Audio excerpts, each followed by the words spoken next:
Hello, everyone, and this is the African American Theater Program's podcast, The Beat, Black Experiences and Art and Theater.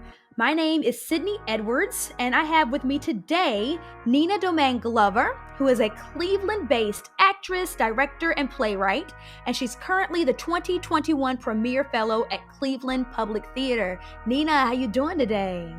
I'm good. How are you? Good. I'm so I'm excited that you're good. here. Oh my gosh. I'm excited too. Yes, you are. Yes. You are one of my theater idols, my theater sisters. So I'm so excited to get a chance to pick your brain. The purpose of this podcast is to inspire some students, inspire people that are interested in doing the kind of work that you do in this theater, hearing Black stories, and let people know that there are so many different paths in this industry and that nobody's journey looks the same. Yes. So, Nina, would you tell me a little bit about what you do in theater? What do you feel like is your specialty? What's going on? Sure. So yeah, I think of myself primarily as an actress. But the way I was trained at Dillard University, HBCU, which was the first HBCU to have a theater program in the early 1900s, founded by S. Randolph Edmonds, whose daughter went on to run the theater program at Howard. I always like to Come say on, that. give them the history. Right. But the way they trained us at Dillard was, master what you want to be your specialty, but learn as much about all of it as you can, because that way, when you need to work and you don't have the acting gig or the directing gig or whatever it is, you can always continue to work in your field and continue to learn more about your field. And anything you learn about your field in any aspect will make you better at the part you're trying to master. Gotcha. So I always credit that experience. Like I think, I know I do tech well because I have been a stage manager, because I have, been not necessarily the lighting designer, but the operator or the person hanging the lights, so I know what those people need from me in tech, as well as, working in the costume shop. Like we had to do our rounds at Dillard. Like, you gonna do everything. So I feel like I am a better actor because of those experiences, because I have an appreciation for the people that have mastery in those areas, and I know what they need from me as a performer. And so tech is not the difficult thing that it could be always, because it's like we get anywhere from 3 to 6 weeks to rehearse, and they get 4-5 days to put it together. So it's like hush and whine and stand here while they focus this light so you can look good. I love it. Now, Dina, I know. Now, see, you're an amazing woman. What you haven't told us yet, and I'm gonna tell the people, is that you have produced like 10 solo shows, something crazy like that, right? Well, I will say I have acted in. Okay.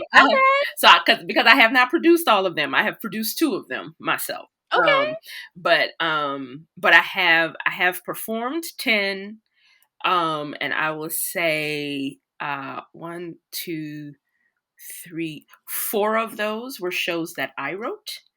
And the other 6 were solo shows that were written by other people. So yeah, that's kind of that is my niche. That's where I get in and fit in. Because, I'm 5 feet tall. I'm 5 feet tall. You're 5 feet fabulous. 5 feet fabulous. And I I have been, I thank and praise the ancestors. I have been blessed with a young woman's face, so I look much younger than I am. So often people don't know what to do with me in casting, or they're like, she is this and this only, and so I would get locked into that thing. And so solo show became a way for me to showcase to take and create the opportunity to showcase the range that I knew I have, um, because I wasn't being offered the opportunities to do that, because people just couldn't see it. Sometimes people just can't see it, and I can show you better than I can tell you. So let me show you real quick, Mm-hmm. and that's I love how it. that started. I love it. I love it. So Nina, how'd you get started in theater? Like where did the bug bite you? How did it come along for you? Okay, the real true story. Um, I grew up in New Orleans, um, Mhm. and I was in um,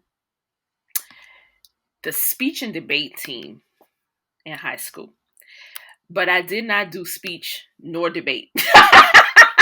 Wait a second. Because How? because What? anybody that's been a part of like the whole forensics thing, that like there is oratory, there's Lincoln Douglas debate, there's cross-ex debate, but there is also poetry interpretation, duet acting, duo reading. And so I was on that end of things. I was always in the duet acting team. I was always doing duo reading, and I was always doing poetry interp. Um, and every once in a while they'd be like, Nina, you have to do oratory. Like, you just have to, because you're on the team. Quit playing with us. I'd get in there every once in a while. But for the most part, that's what I was doing. And when I auditioned for the team, I auditioned with, okay, this, you know what? I'm not gonna qualify nothing. I'm gonna just tell the story. So when I auditioned for the team, I auditioned with The Creation by James Weldon Johnson. Yes. And so I got in there and I started doing my thing. And the coach, Miss Fontenot, I will never forget her. She had hair that was literally down to her ankles. This Wow. little, white Creole lady in New Orleans who loved teaching Black children. Um, Girl, I don't know, but that was her thing. So she stopped me. She was like, "Stop, stop, stop, stop, stop, stop, stop." She's like, "You are reciting this the way you have always heard it done. And I can hear that you hear it differently in your head, and you're fighting against that. So I want you Mhm. to do it the way you hear it in your head." And I was like, "Oh," I was like, "I could do that." She's like, "Yes, baby. That's why it's called interpretation. Go in the hallway and practice for like 5-10 minutes and come back." So, I went out. She saw some other people, and I came back. And so when I came back in, I started doing the poem again the way that I heard it. And as I was doing the poem, I actually had my first, that I recall, awake open vision. And I Wow. saw a old style movie reel, film reel, and like the actual physical, thing that the film was on. And it was like it appeared in front of me, and then it started to roll out, and I could see like each frame of the film, and it was like I had eyes 360 around my head, and it's like I could see myself like performing or in a meeting, and I saw all of these people, and I was like, this is wild. I don't know Yeah. what is happening right now, so I'm gonna just keep saying these words because I don't know what this is. I mean, that's a powerful poem Oh, too, right, man. right. That's a powerful And so, poem. I made it onto the team, and it became a very welcome and blessed escape from a lot of what was happening in my life. That it's not always true, but many artists come to their art as a way to deal with traumas that are happening. And so I did that, and then I went on to college, and Dillard actually didn't have a theater major when I got there. They had a minor. And I thought I was going to be a teacher. There's a lot of legacy of education in my family. And I started taking them education classes, girl, and I was like, this is nice. I am not going to do this for the rest of my life.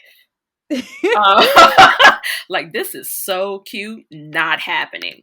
And I knew that with a surety that was rare at that time in my life, And so I started going to visit the vice president of academic affairs. And I was like, yo, Dr. Lacey, we need a theater major. Now, in hindsight, years later, I realized he was already fighting for these things, but he was like, "Ooh, a young student with passion. Yes, it's going to help my cause." Right? And, Yeah. and so there were like maybe 5 of us at the time who were, it was like, this is the school we chose. This is the school we're going to. This school actually has a legacy of this. You need to reinstitute this major because it had the major at one time. And so we had a standing meeting with Dr. Lacey once a month, and we had to bring him evidence on why theater was important, Black theater was important, why theater at Dillard was important. And so basically we built his case for him. Because they were already building the Samuel Du Bois Cook Fine Arts Center. Like several things were in motion at the same time, Mm-hmm. And the stars aligned, and the ancestors shouted, and the Lord was happy. It all worked together. And so because I was like, I no longer had the speech and debate team. Dillard did not have a forensics team. And the closest thing that I understood to what I had been doing was acting. So I never had like a formal acting class until my sophomore year of college, when the major was instituted. And what happened, the 2 professors that came, now Dr. Hyatt and Dr. Marshall, had both been at a lot of these really well-known HBCU theater programs, and all of those theater program old heads, Dr. Flowers and, all these folks. And so when they came in, they also brought 5 students with them. And it's like, the condition of us coming is that you got to give these 5 a scholarship, because we need these new kids to have an upper class. This is essential to their education. And they were brilliant, girl. I mean, the professors, these 2 professors were brilliant because they understood, like, they were like, this is the way we're going to make this work. You're going to let us bring in these upperclassmen. And Dr. Hyatt, we really believe, like, Dr. Hyatt is just the best kind of crazy genius, because he was like, he came in the first year, he was like, we're going to do 4 shows, a drama, a comedy, a docudrama or historical drama, and a musical. We're going to do NATSA. We're going to do ACTF. We're going to do SCTC. We're going to do the New Orleans Black Theater Festival. We're going to do all of these things with these 10 students, 5 who know nothing or just a little bit of something, and the 5 who know more than them. And what y'all are going to do is let us hire at least 3 guest directors, and those people are going to teach for the month they're here directing this show. And that's how they supplemented the fact that we only had 2 professors, right? Nice. We had all these guest artists coming in to direct, but then they were also teaching us stuff. So we had this really very educational experience, because all of these different directors were coming from different backgrounds and different training. And that first year, girl, we did almost 30 shows. Because we had the main stage thing that was happening, but then we had the 1X that were happening for each of the festivals. We had the little 10-minute play festival. We were right, when I look back at my scrapbooks, my mind is blown. Like, what did we do? And the city went up. Like, the city, look, if New Orleans ain't gonna do nothing, they're gonna go up for their kids, right? And so the first show was also open to professional actors. We did Miss Evers' voice. And so they were like, no, we're going to, for Nurse Evers, what Dr. Marshall used to always do is he would double cast everything. So it was cast A and cast B. And he's like, so each cast is going to have at least 1 professional actor in it. 1 cast, and it was always an even amount of shows. It was usually 14 shows. 1 cast got opening night, 1 cast got closing night. So everybody got a big night. Everybody got at least 1 matinee. So it's like they had this stuff down to a science. Yeah. a science, and it was like, you're going to know by the end of this year if this is something you really want to do or not. Yeah, for sure. If you're doing all that, you better though. Because we are going to work you like Hebrew Egyptian slaves. You're going to do all the things, because that was the other thing with the double casting. This is how they got in that other part of the education I was talking about. When Cast A was on stage, Cast B was crew. When Cast B was on stage, Cast A was Mm. crew. That's smart. You know, and it always covered them, because we were college kids, and college kids were dumb. So if something happened and somebody got drunk or sick or whatever happened, there was not an understudy, but someone who knew your part and had rehearsed it as Mm-hmm. much as you had. And so it also kept Mm-hmm. us like On your on toes, top, because it's yeah. like, nah, you ain't finna take my closing night. I didn't have opening night. Ah! Back up, player. I love it. Right. And it was great. It was an amazing experience. So that's how I So, started. okay. All right. I love story. I love story time. That's my For the favorite. quick and dirty version. Ah, right, right. Okay. So this one probably won't take too long. What do you feel like some of the misconceptions are about what you do? Like people that don't live in the world that we live in, what do you think some of the misconceptions they have about us are? I think the main misconception is they don't understand that it's work. Mm, that it's work. I think that people, and I think that the reason for that is educational. You know what I mean? The way I explain it to people is this. I ask this series of questions. Do you have brothers, uncles, cousins? Yes. Or even just guys in your neighborhood that you know? Yes. Do any of them play basketball on the street? Yes. Did you ever take a gym class? Yes. Did you have to learn how to dribble the ball down the court? Yes. Did you have to try to take 3 point? Yes. Right. So you have an appreciation for the fact that not only does that take a level of skill, but that what people like LeBron and Kobe and whoever else you can name are exceptional at it, right? Because you had to try to do it at least once, mhm. right? When we take art out of schools, what happens is, and what that does when you've had that gym class, you've tried to play ball with your brothers, cousins, sisters, whoever, you understand that there's some skills to it. There Yeah. is some luck sometimes, but there is also some Yeah. skill to it. And so you Real skill. develop, what we call an appreciation. When we take art out of schools, and specifically theater out of schools, then people don't understand that there are skills that go with it. Um, you can be talented all day, but that doesn't mean you have skill. Mhm. There are people who are born gifted. Um, and that doesn't mean that other people can't hang with them if they're taught skills. And there Yes. are skill sets to acting, to directing, to writing, to stage managing that, especially if you're doing, well, acting period, because whether it's film or stage, if it's stage, you're trying to repeat certain elements of the performance Yeah. 5 to 8 times a week. And if you're That in stamina boy. Right. And if you're on Broadway, you're repeating that Woo! 8 shows a week for months at a time.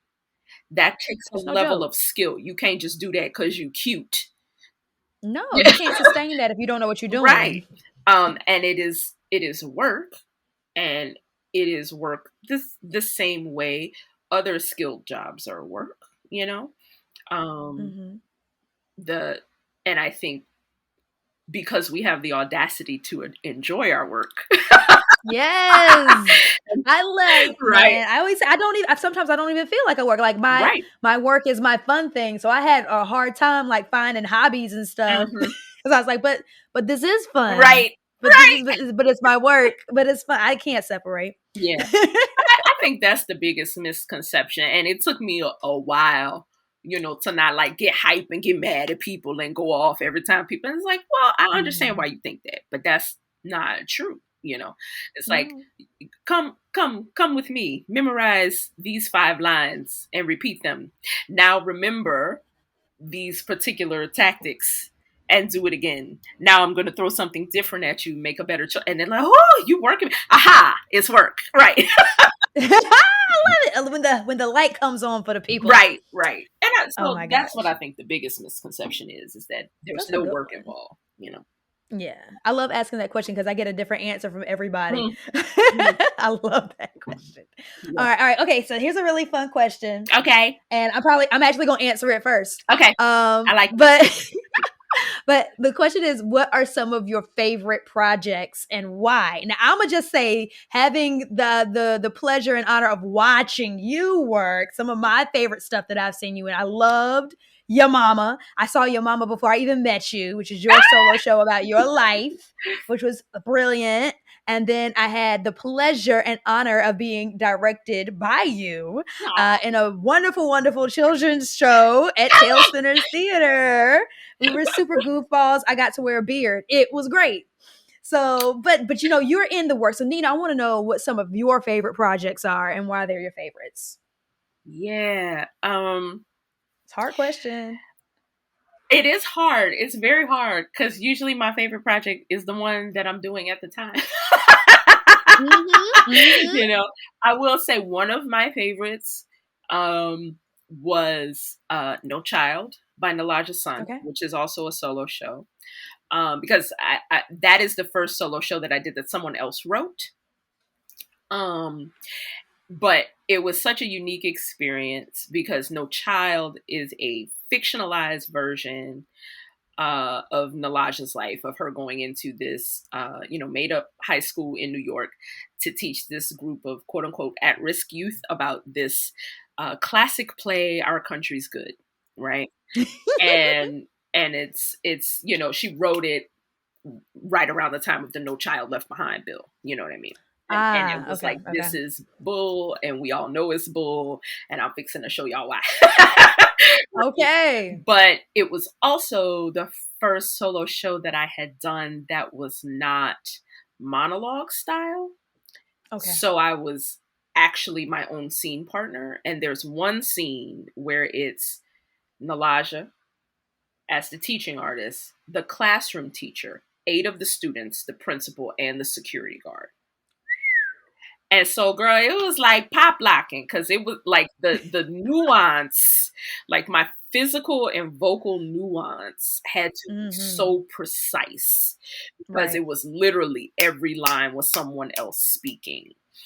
And the work that my director did, Lisa Ortenzi, who is one of the directors of education at Great Lakes Theater Festival, was my director. And one of the reasons why that particular show was so much fun, we had both been teaching artists at that point for over 20 years. So it was like stepping into the play felt like we had already done all the table work. Because it's like, I know these kids. I know this experience. Yeah. I know that security guard with that same attitude. I know that kid. I know that teacher. I know this principal well.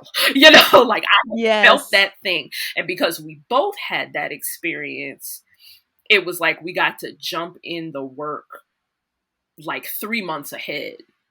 Basically, so we just got to hit the ground running, and it did so well that we remounted it the following fall. And that gave me an experience that not a lot of actors, I think, get to have, where you get to come back to a role after it's been dormant for a while, and then you have like all this new understanding, which it's like once you have rehearsed it, you've done it for 5 to 8 weeks, like you think you know this thing inside and out. So to come back and be surprised with new knowledge, that is one of the richest experiences I've had. I love it. Yeah. That's dope. All right. I don't have too much more for you, but what do you think is the hardest part of what you do? I mean, you got a lot of hands everywhere. So what's the hardest part of your life right now? What you do artistically? Not being able to do it. Right? Okay. 2021, get your Not life being able together. to do it, Yeah. like real transparently. Um one of the things, as a child who grew up in varying types of trauma, one of the things that I discovered about myself and became very like comfortable with in grad school was like, oh no, I really am doing this for attention. Because we get this whole like this whole thing that's like drilled into us and conditioned into us, like you're just doing that for attention, as if that's a That's bad bad. thing. It's like, no, people need Right. attention. That's like like it's Okay. actually a human need. But when I was able to kind of reconcile that thing within myself, that like, no, wanting attention is not bad, especially if I'm doing something that is enriching people and enriching me.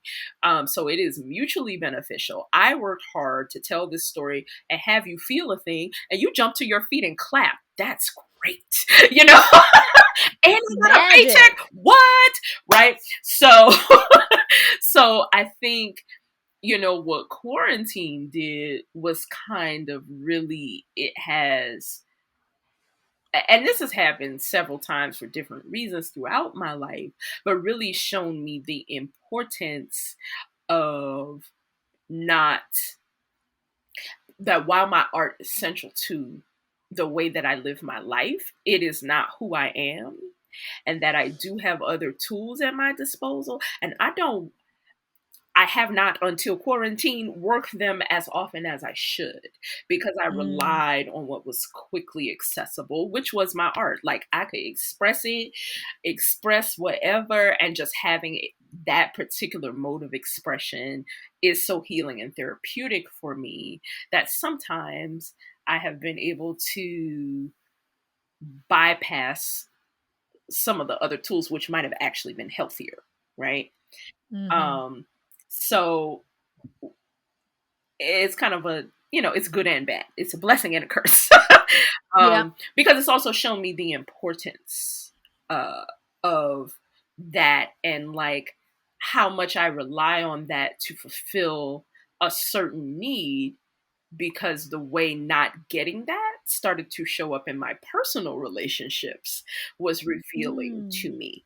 So it's like I rely on this thing to fulfill part of this need for attention, so that I feel like more normal and typical when I deal with my people, my dear ones, my loved ones. Yeah. And now it's like, oh my god, you are so much.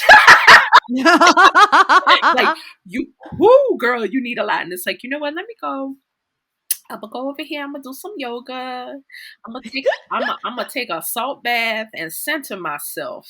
I'm gonna Mm. take a walk. Yeah. Let me do Yeah. Afro beats, a dance class online or something to just Something. move it through my body, I And I feel you. I think, feel you. so it's like, before quarantine, my answer would have been the show ending, Mm. and Yeah, we talked about that and before. Yeah. grieving it properly, because I don't think actors do that.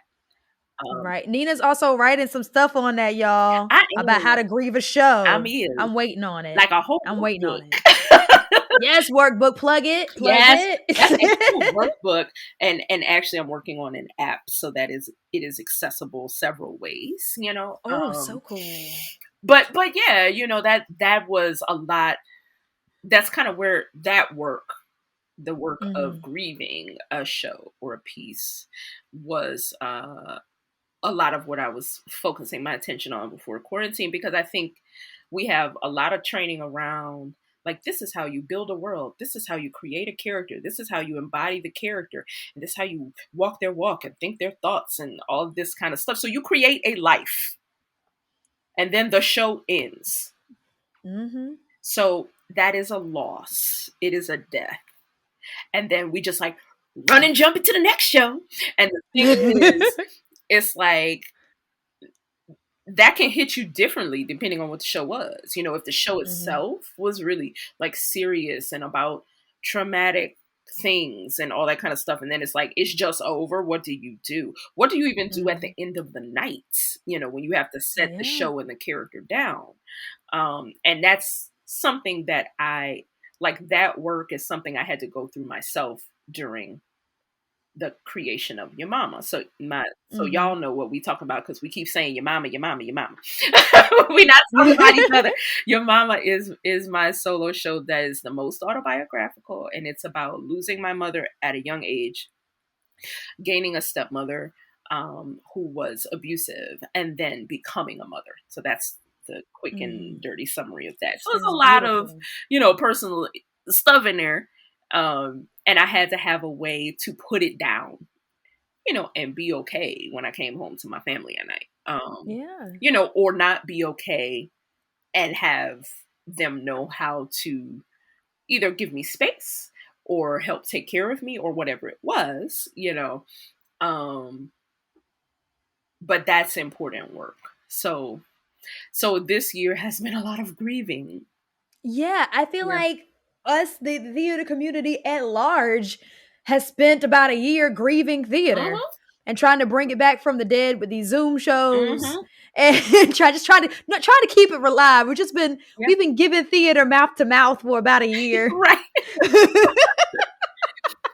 I think it's like, I think a lot of what my friends and colleagues, everything we've been talking about is like the frustration of what we're doing on Zoom is not theater. And we have to stop trying to make it theater. It is a type of performance, but it is something else. And it's something else. That is okay. That is okay. But it's not theater as we know it, and I think being able to say that is very important, because this whole this thing everybody was trying to do at the beginning with the whole, like, we gonna do it like, we on stage, so don't act for the camera, even though you on camera. It's like, okay, so wait, pause. For an actor like me who does both, that's stupid. It is dumb. Because unless I am like on a stage performing and you are filming the performance like PBS Great Performances, I am literally sitting here on a camera. So I'm going to act for the camera because I know how to do that. And that's dumb. That's dumb. And it's also like, I can't do that effect. Like, what you're asking me to do, you try it, you do it. Because, it's like, people who know how to film live theater will make it look good. But if you try to use the skill set of stage acting on camera, you look like you're overacting.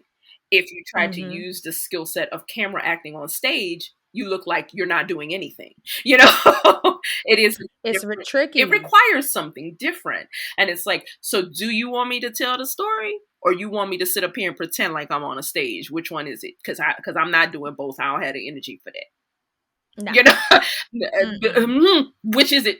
And that's been hard. That's, girl, when, what was it? The like 4 companies of Avenue Q. Did you see that video? Girl, I'm gonna send it to you. They did. They have a song called "It's Only for Now." Oh. And all 4 casts, like the Broadway cast and the 3 regional casts. Wow. Did, remotely, like they got they the headbands, whatever. If they had to puff it, they do it with the puff it, all of that. But they're singing this song, and it's beautiful, and it's just like, it's only for now. It's just for a little while. It's only for, girl. When I tell you, cried, like wept, boo-hooed, like somebody had died. 7 times, and just cried and cried and cried, because I was like, this is why we do what we do. Like, this song allowed me to go ahead and let out what I had been holding for a minute, And it's like, it's like, it's just a song. It's like, but it's not. It's what we do. Listen to these voices. Do you hear these voices? Do you see these puppeteers working? Like, this is art. This is I love what it. We do. Yeah. I love it. Yes. Oh my gosh. Okay. I'm gonna skip around a little bit here. This is a good one. You talked a little bit about, your professors in college, right? Mhm, mhm. But other than them, who are some people who have helped you and influenced you in your journey? Oh, The list, actually, right? a list. Lorraine Hansberry. Okay. Um, I have such love for Lorraine. Mm. Such love for Lorraine.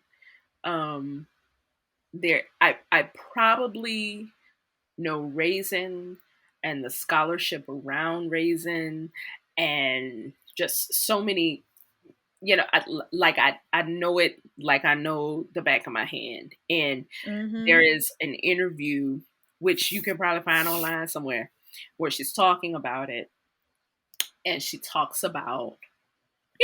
about how Walter Lee is basically her Hamlet and all of that stuff. And, she's like, here is this seemingly ordinary man, but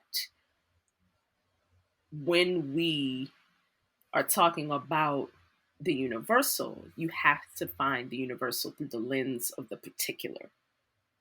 And Mhm. that I've has heard that, been yeah. a guiding principle in my work, couple that with Toni Morrison's viewpoint of, you know, I'm writing for my people. um, this is for us, and if y'all read it, fine. But we are the center of my universe always. Um, and everything that she wrote about Southern Black people, Right? and Midwest Black people, because I am Southern and Midwest, Yeah. and then, um, of course, Mother Intozaki. I made my students read for colored girls this Yeah, semester. I mean, I've played one, two, three of the women so far. Okay. Um, and I was blessed to meet her and sit with her and sit at Mm. her feet and bring a new work to life, with Diane McIntyre. Oh, Woody yeah. King did a retrospective, a month long Oh, wow. retrospective of her work. Um, Let me see. This was the year Jahi was born, so 2006, I think. Okay. And when I tell you, it was like anybody and everybody who had passed through Intazaki's work was in this month long. That, like, Essie Prather Murkison, Avery Brooks, Mary Alice. I'm talking about Black theater and film royalty. Was In the in this, like building. every weekend there was a reading or something, and then the kind of centerpiece was this piece she wrote, called "It Hasn't Always Been This Way," and "It Hasn't Always Been This Way" was like the centerpiece poem, and there's actually a children's book of that poem. But there were other. It was a full choreo poem, and Diane McIntyre directed and choreographed, and I got to be in that and just meet her and sit with her and everything, and that was a magical moment in my life. And so, Mama Intozaki is like right here in the heart space Yeah. always. Because she also, like, her work, like, I have found myself in her works in so many Uh-huh. ways, so many times. Like, and not just for Color Girls, but Sassafras, Cypress, and Indigo, Spell Number 7. Like I just find, like, there will be like one line, and I'm like, oh my God, that's it. Thing I've been trying to say, or express, and I didn't even know I was trying to express it. I love it. Yeah, I mean, there's so many I could name. Like, it's probably like all the Black women we know their faces. Mhm. And if we like have been studying Black people in this art, we know them. But it's like, think all of the actresses in Women of Brewster Place.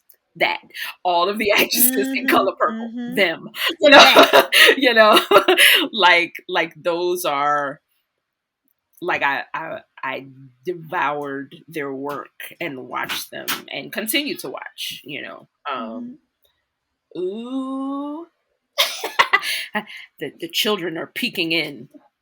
That's all good. That's all Yeah, good. I love them very much. We won't be much longer, I no, you're promise.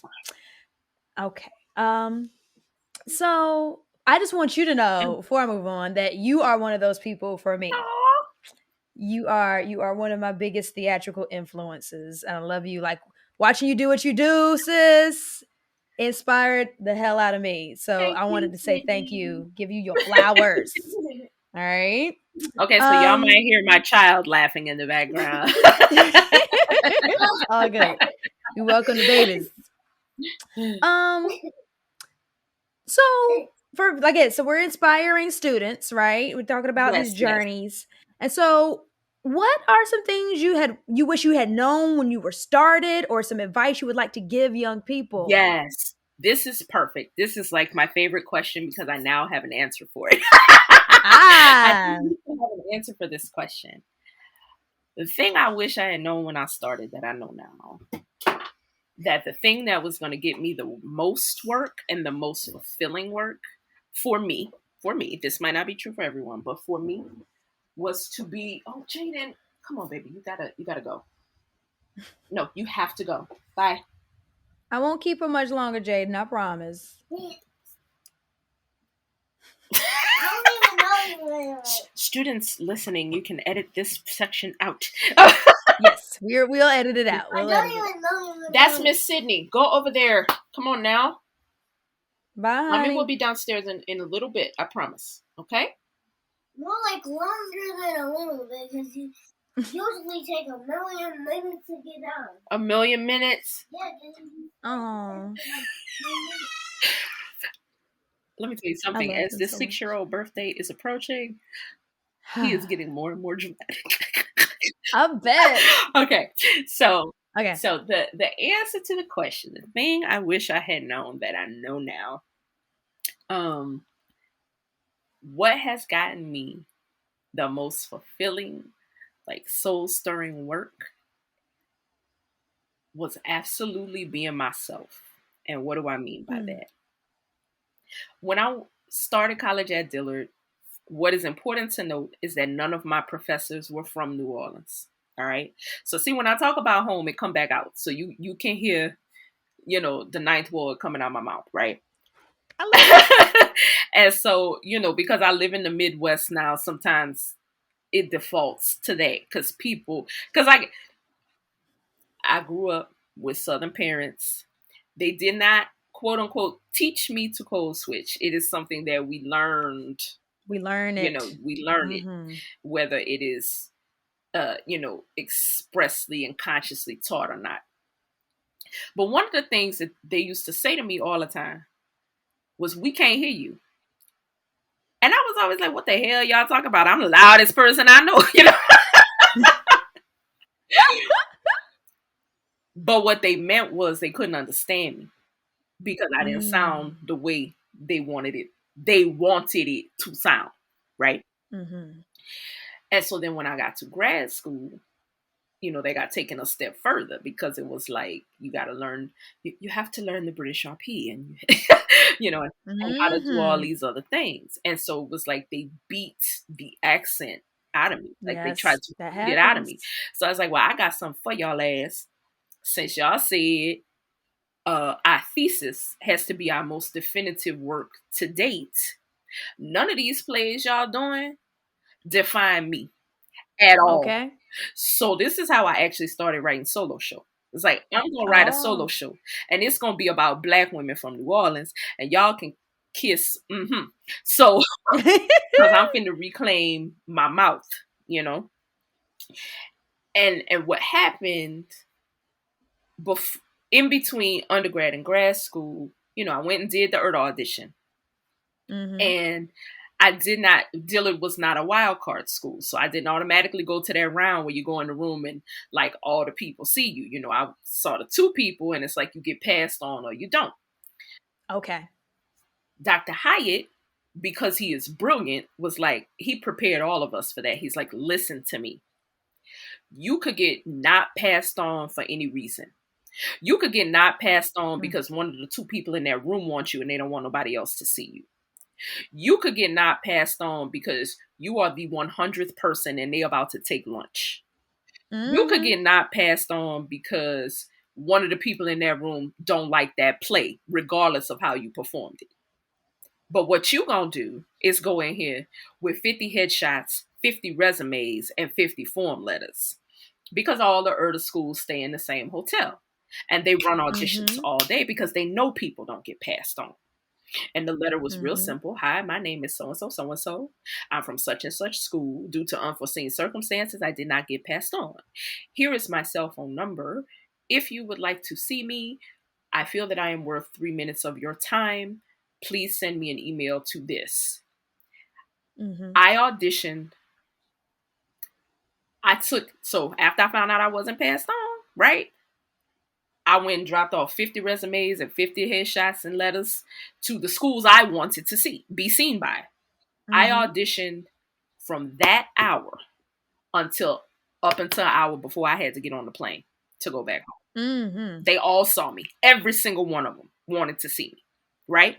That's work ethic, man. Yeah, because like, you know, they were like, we know people sometimes don't get the way this whole thing is set up is unfair. And we got a job to do. Like, it's our job to fill our class. So we're going to see you. If you came that prepared, we ready for you, right? And so, you know, by the time you do the 12th one of those, you're in a rhythm. By the time you do the 25th one, you ain't scared of nothing, right? So there was this school from London called Mount View. I was like, I'm going to audition for them too. I don't care, you know. So I auditioned for them. And they asked, you know, I did my 2 pieces. They were like, do you have anything else? And so I had this 1 piece and it was in a British dialect. So I pulled that out. And I had been watching these people watch folk. And this man was like, you know, head down, pen to paper, writing notes, did not look up at a single person. So they had heard my little stuff. And, you know, it was extra black. And then when they said, do you have something else? I was like, yes, I do. And I launched into my thing. Girl, that little neck popped up and he looked at me like, oh, okay.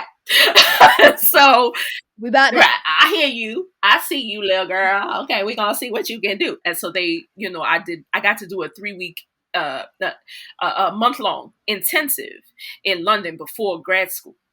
Right. And one of my best friends from Dillard, Jamal, got to come with me. And so we went, and it was actually the voice teacher in London who was like, where are you from? And I told her, you know, I'm from New Orleans. And she was like, She's like, why are you hiding your voice? And I said, well, because she said, no. She said, I hate when they do this. She's like, I hate when people do this to people. She said, you are not supposed to lose who you are. You are not supposed to lose your regionalism. Your regionalism is yours. So what you have to learn how to do is just switch to something else when it doesn't serve your character. But it does not mean that you lose it altogether. And I was like, okay. Yeah. And I kind of tucked that away. And I was like, okay, British lady, y'all might think that over here, but I know what they tell me when I go back home, you know. But I kept that.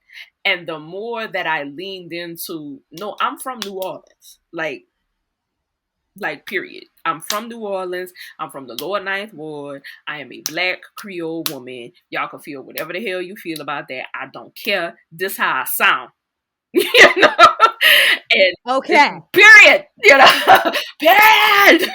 Period, Pooh. But like the longer I work, that is the thing that gets me work. And I wish I had known that at the beginning, because it would have saved me a lot of crisis in identity. You know, because the other thing is, it's like, you know, you from the South, people in the Midwest and in the North and, you know, East Coast, whatever, they regard you in a certain way and they automatically think you stupid just because of the way you talk. I know this for a fact, experientially, because I know what has happened when I've walked into a room. Good morning, everyone. How are you? Great. We're going to get started. And so turn your page and watch the next snap, right? I love it. And I do it on purpose, not because it's funny, but but it's like, the thing is, it's also where I am the most comfortable, where I am the most, authentic.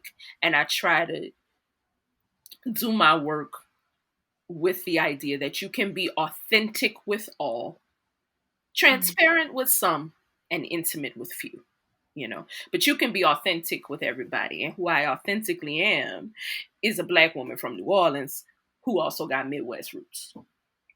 I love it. Because I don't be hiding my little North Carolina from nobody, man. Let me tell you. Girl, you couldn't if you wanted to. You couldn't if you wanted to. I got so much twang. I didn't either. As much as I thought I was hiding something would always happen. I'd be like, what? And they would come on out, I got all the twang, man. Thank you for that. Okay. So I'm gonna wrap up that little portion of the interview. This one's called the Quick Five, okay? Quick Five. The Quick Five. So Lightning round. Random 5 silly questions for you to answer, okay? Got it. Just simple, whatever you want to say. All right. Number 1. Nina, how do you define happiness? Laughter. I love laughing. I love belly laughs. Big belly laughs. I fall asleep watching comedy on purpose so I can fall asleep with happiness and joy. Yes. You know what? That's a note that I got from you too. You told me to follow all the funny social medias on Instagram because you need the ones that are going to make you laugh on a hard day. Find all the funny. Yep. Yes. Yep. Mm-hmm. Yep. All right. Nina, what have you done that you are most proud of in your life? Stayed alive. Amen. Amen and Ashe.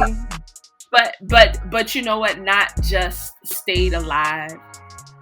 The thing I am most proud of is that I work to find the courage to live the life that I imagine. I work on it every day. I know. And it's hard, but that's what I'm most proud of. Okay.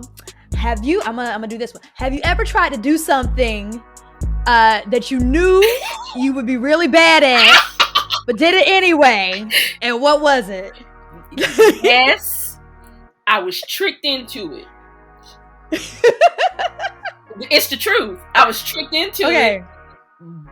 But it wound up being like lots of fun. Okay. I have 2. Okay.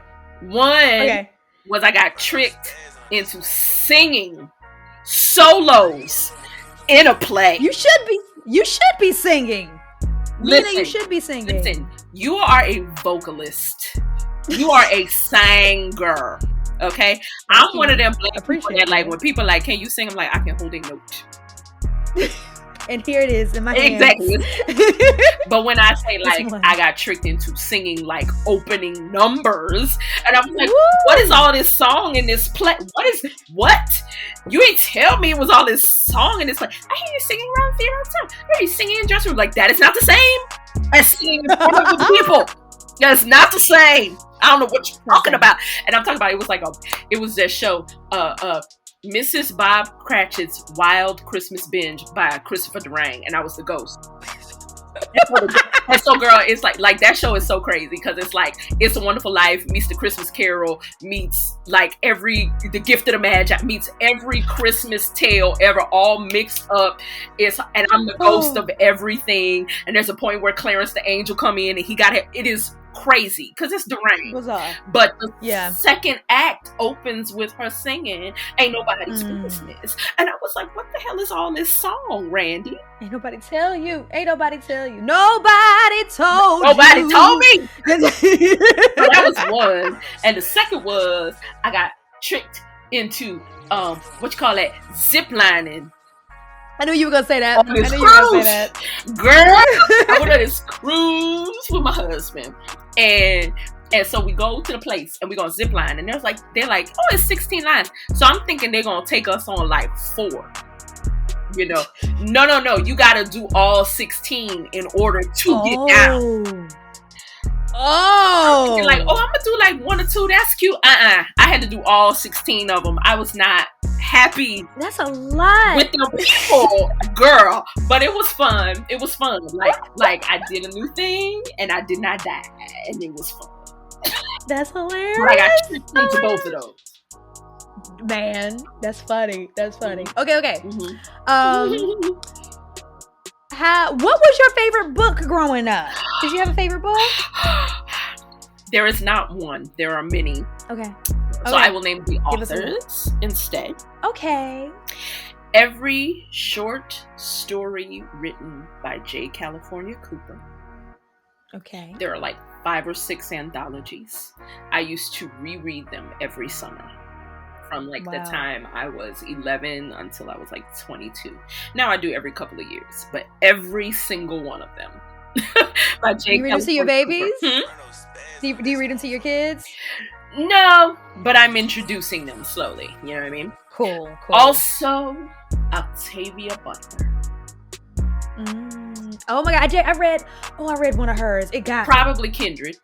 Because that's the most people yes. It was audiobook. It was good. My favorite one of hers though is Wild Seed, but I love them all. Okay. All of Toni Morrison, all of it. I think it changes every couple of years, but Song of Solomon and Sula remain at the top. Alice Walker. One of my favorite novels, which I always remember this as being my favorite book at the time, and I haven't reread it in many years, so I need to go back and read it again, is a book called Not Without Laughter by Langston Hughes. At the time, what I know is that I couldn't tell you what the book is about today. But what I know is that at the time, it was a great comfort for me. Yeah. Okay. I love it. All right. Last question. Because a lot of people don't know this. Okay. All of the Langston Hughes' writings with the character Simple. A lot of people don't know about Simple, but Simple, he has a bunch of short stories with this character named Simple. Simple is his nickname because his name is Jesse B. Simple with an E, but people call him Simple. So think like the Shakespearean fool. Yeah. But he's the smartest one in the room. Yes. The Simple is also. Yes. Yes. Okay. I love it. This is okay. So this last question really fits into this. Is so funny. I'm glad I asked it in this order. Take this how you want to take it. Okay. Nina, how can you tell if someone is a nerd? That's a silly question. I can tell somebody's a nerd. We're nerds, so Yeah. I can tell if you're a nerd like me. If I tell you something and your eyes light up and you like, ooh, like, and you just like launch into conversation with me about it, because I am the biggest nerd ever. So if you nerd out with me, then I know that you too are actually a nerd, even if people don't think you are. Covert nerdism. That's right. I have a nerd detector. I love it. Okay, thank you. Oh my God, that was fun. Now, I tried to do a little review of something. We'll do a quick review. I heard you were watching WandaVision. I haven't started it yet, but what's your take on WandaVision right now? Let me tell you something about WandaVision. WandaVision ties back into the conversation we were having earlier about grief. Like how this woman created this entire world out of her grief, baby. And people are like missing that because they're like caught up in the whole, it's the MC universe and, the Marvel Cinematic Universe and, how they bringing this in and that's cute. And it was Agatha all along and all of that. Yeah. But are y'all getting the bigger picture of how this whole thing was created out of her grief and how Monica is the perfect foil for her because she understands her because of her own grief, baby? Listen. I'm like, y'all better write some stuff and hide it in this little cute comedy. I see you. Mm-hmm. I love it. Yes. I love it. Okay. I'm gonna have to check it out. Me and Byron tried it, but he didn't understand, how the first references kind of looks like Bewitched or whatever. And he in new school, he didn't know what Bewitched was. I'm like, but it's Bewitched. Stay with it. I'm gonna watch it. Okay. Well, here's the thing. I think it will stand alone and you don't have to know, all the stuff. You don't have to have watched like all the movies to watch the last two Avengers movies, right? But yeah. like you don't have to, but it's much more fun if you have. It's so right? satisfying. So yeah. if nothing else, watch the last two Avengers movies and then watch it, and then it'll make more sense. Bet. Okay. Yeah. Cool. Yeah. Cool. Me and my boyfriend, we watch all the MCU movies every April because it's his birthday. Boom. That's our thing. Boom. We pick one. We try to do one a day. Tell Cool, you know. He all want me to come up there and deal with him as his New Orleans sister to sit there and watch the thing, especially because we must support our sister Tiana Paris.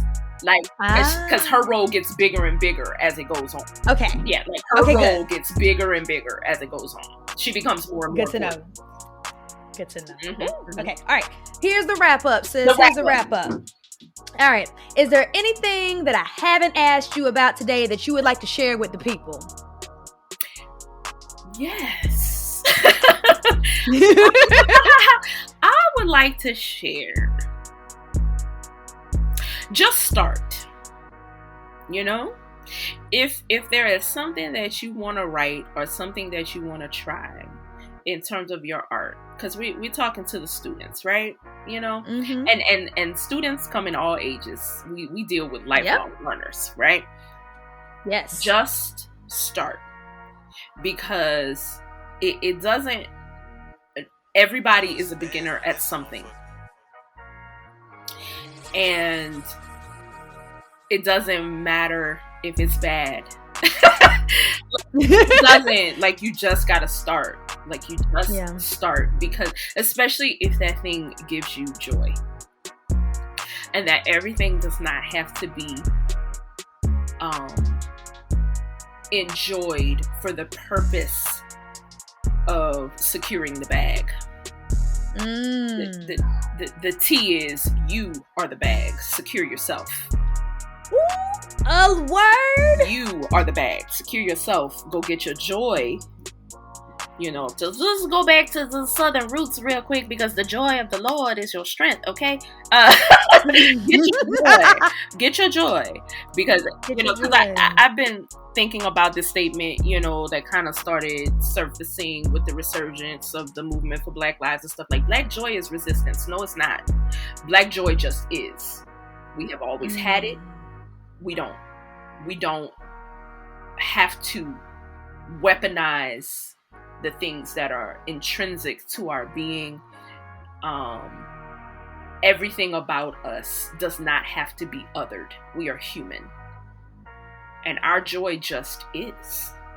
It doesn't have to be anything except what it is. It's ours. Like, it don't matter what's happening with Black people. We find a way to find joy. We build it.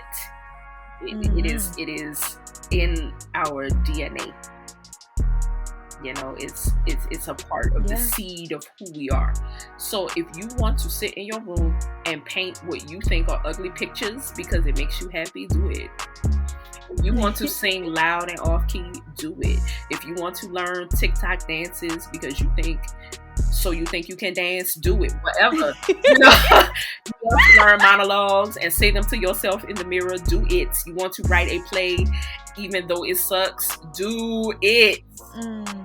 Because the more you do it, the more you will learn about it. And the more you will learn about it, the more it will fulfill you. That was a word for me, because you know I've been trying to write this show forever. Also, I would say this because we are in a panoramic.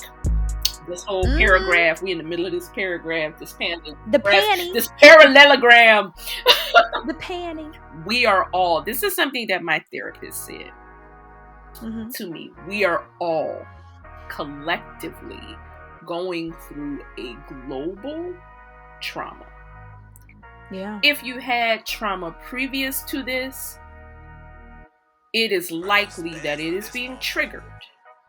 If you did not have trauma you were aware of previous to this is the trauma, and that's enough. None of us are operating at 100%. So give yourself and give everybody else grace. even after this. No, absolutely. I mean, girl, yes, you know what? Always. Well, because I think like there is no normal that we're returning to. Like what we emerge into after this is something new and different. And to go back to Octavia Butler, Parable of the Sower. All that you touch, you change. All that you change changes you. The only lasting truth is change. God is change. So in Parable of the Sower, the main character, Lauren Olamina, it is set in an apocalypse, which is what we are in. And she is basically creating a religion throughout the course of this book and writing the book, which is called The Books of the Living Earth Seed. And so each chapter kind of starts with a verse from her book. And so that's one of the main verses. And another one is like adapt and change or die. Change is hard, but you can shape the change. And I think that is one of the things that I always carry with me from Octavia's work, is that we are not as out of control of our destinies as we sometimes feel. And there is this thing, okay, here comes my nerd, and then I promise come through. But there is this very accepted trope in science fiction around time travel, that if a character travels back in time, you cannot change anything, not even the slightest thing, because if you change it, it's going to alter the entire timeline. Everybody accepts that trope. The other side of that trope for me is, if that is true about us traveling back in time, that is true about the time we are in. Tiny, minuscule changes change the timeline.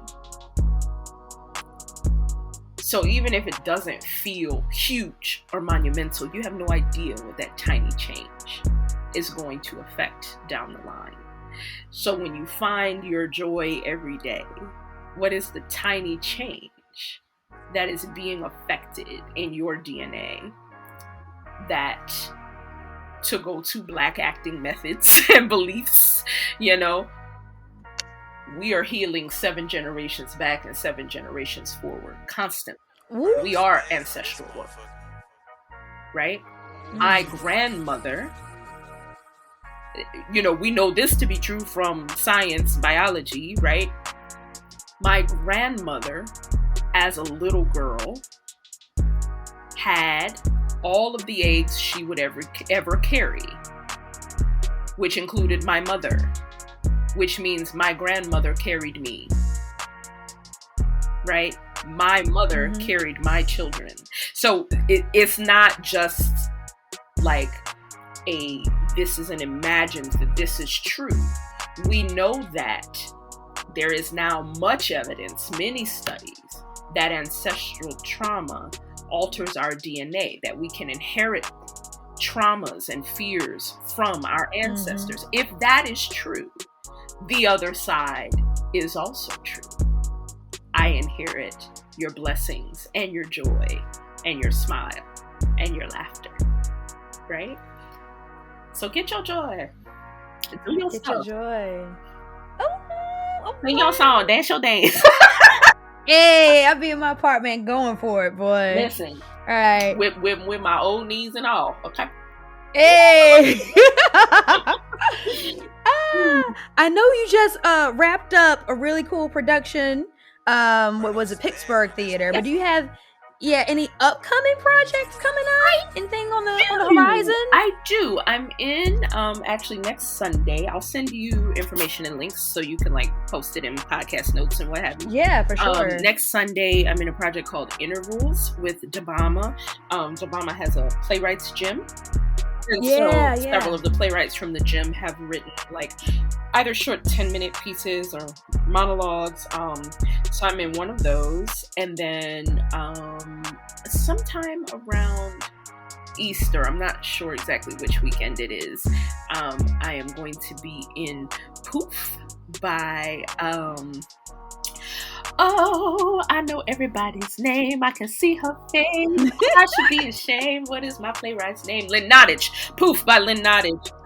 Got you. With Nicole Sumlin, which will be directed by Nicole Sumter. So I'm very excited. Oh, so cool. Yes, I'm very excited about that. So I'll send you all that info.